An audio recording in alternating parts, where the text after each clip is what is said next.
Hey YouTube, wanted to do a quick video on WirePrep for a remote start system. I'm going to be installing a Compustar 4900S on a 2008 Toyota FJ Cruiser, and these are just some of the basic tools that you'll need to do a remote start install. Just dealing with the wiring. I'll show you guys a quick way how I like to connect wires. So say this is a harness in the vehicle, and I need to connect a wire from my remote start into this harness, or into this particular wire. Say this was a starter wire, and I needed to connect the remote starter wire. So I could use this to just pull back that plastic, and then I could use the poke tool to poke a hole right down the middle, like that. And then, say I have the remote start wire from my remote start unit.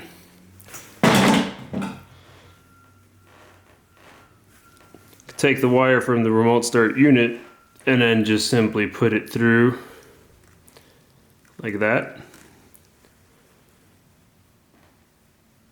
Squeeze it back. Give it a few turns.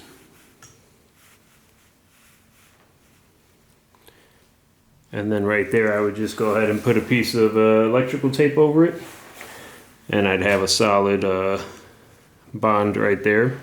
No need to solder. I don't really personally like to solder getting high heat like that close to critical wires in the vehicle. I'd rather not. So this is a nice tight connection, and if for any reason you had an issue, I mean, this is pretty easy to undo. So there it is. Try to make sure I can get this in focus here. Now, I've already gone ahead and prepped all the wiring for my remote start install, and I'll go over a few things that I did. One of the things I like to do is I like to print out the wiring sheet from I find the most helpful one is from wirecolor.com, and for about $5 they'll give you something like this. They have a few different styles usually, but this will tell you exactly which connector, where it's located, and then exactly which wire is which for your installation. So this one right here is for 2008 FJ Cruiser, and it tells me that these two harnesses are going to be found in this area right behind the steering wheel. These two harnesses are going to be found right here at the driver kick panel, and then these other harnesses are going to be found over here on the BCM, so that'll be on that left side. So it's really useful for prepping the wires, which I've already gone ahead and done. So the way I do this is this is going to look like a mess, but I promise you this is an organized mess. I have these two bundles here right now. These are all going to get cut off. I just haven't done it yet.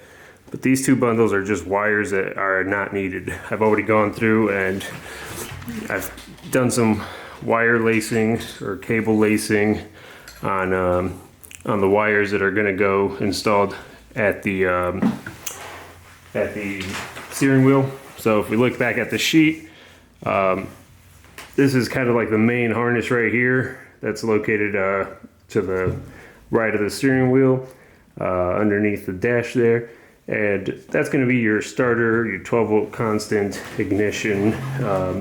They're all nicely colored too, so you know that it's a green wire with a black stripe. And so I've gone ahead and looked at the booklet for this remote start unit, and I've started to organize the wires so I know what's what.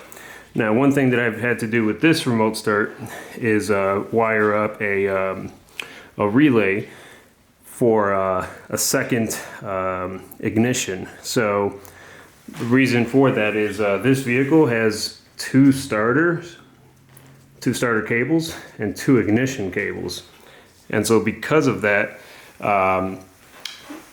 because of these two the remote start unit has an actual selectable jumper here, and so that might not be visible, but the jumper is currently set to starter, and that starter is going to give me a second starter using I forget which one of these cables is the selectable one, but for the selectable cable on this remote start unit, that's going to be my second starter.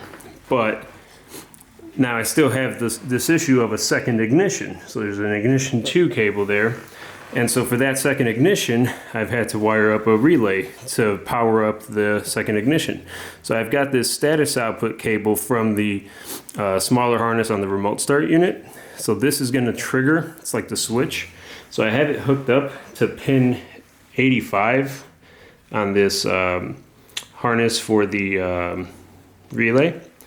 So on pin 85, this is going to get triggered by this status output. Gives like a negative output to this wire to trigger this relay. And then pin 87 is this yellow cable, and I'm tapping in right into the remote start's constant 12 volt to give it that 12 volts of power. Pin 30 is, I've added an extension here because this one is the one that's going to go all the way to the second ignition cable on the vehicle. And then pin 85 is grabbing the signal from the ignition 1 cable on the remote start. So that's this green one. I've tapped in right on that wire so that I don't have to worry about it once I'm doing the install. And then that'll go ahead and give me the power that I need to turn on the second ignition. So all these wires have been prepped here. Second thing I've done here, I like to tape these fuses. So just put some piece of tape on the fuses. And then I've got a ground cable right here, this black one. And so the iDataLink blade harness has a white wire for this particular car that needs to be grounded. So I've gone ahead and just tapped into that ground so that now I only have to worry about grounding one cable, and I'll get a ground for that one as well. Like I said, these wires here are all going to be cut off, so it looks like a mess there, but I've got them all organized. And then what I do for these wires is I just like to twist them by hand. So these right here, this is my door lock and unlock, and you know, I've got those together because that's in the same area. If you look at this sheet here, the lock and unlock cables are in the same harness. And then the other two that I like to put together, these are like the really, really long cables on here because these are going to go into the hood of the vehicle. So these two cables, the black and yellow is the tack signal, and then the gray and black is the hood pin. That'll be connected to the hood pin. So I've got those twisted up since those are going to basically go to the same area. And then let's see, I've got these two cables here are from the blade harness. And so these two are the RX and TX connections, and they are going to grab this in the same harness as well. They're going to be connected right here. So I've twisted those together. And then the other few cables that I have here, I haven't twisted together yet, but these would be eventually as well twisted. Some of these are like the horn, the parking or brake, I believe, is another one. So these, once I get in there, I'll put together and make sure that they're a little neater. But as you can see, like, it makes a big difference to like prep your wires so that you know exactly what you're going to be connecting right into your remote start, and you don't have to worry about doing this once you get in there. And then this is got my blade installed as well, so that's already been flashed with the correct firmware for the vehicle, and now I'm ready to go ahead and start installing this. So that'll be the next video coming up.